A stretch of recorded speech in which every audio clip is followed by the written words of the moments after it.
اور زمین میں کئی طرح کے قطعات ہیں ایک دوسرے سے ملے ہوئے، اور انگور کے باغ اور کھیتی اور کھجور کے درخت، بعض کی بہت سی شاخیں ہیں اور بعض کی اتنی نہیں ہوتی، باوجود کہ پانی سب کو ایک ہی ملتا ہے، اور ہم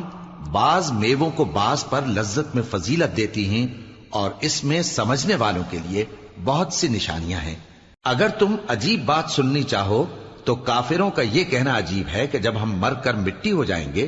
تو کیا ازسر نو پیدا ہوں گے؟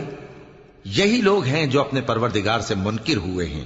اور یہی ہیں جن کی گردنوں میں طوق ہوں گے، اور یہی اہل دوزخ ہیں کہ ہمیشہ اس میں جلتے رہیں گے۔ اور یہ لوگ بھلائی سے پہلے تم سے برائی جلدی سے مانگتے ہیں، یعنی طالب عذاب ہیں، حالانکہ ان سے پہلے عذاب واقع ہو چکے ہیں، اور تمہارا پروردگار لوگوں کو باوجود ان کی بے انصافیوں کے معاف کرنے والا ہے، اور بے شک تمہارا پروردگار سخت عذاب دینے والا ہے۔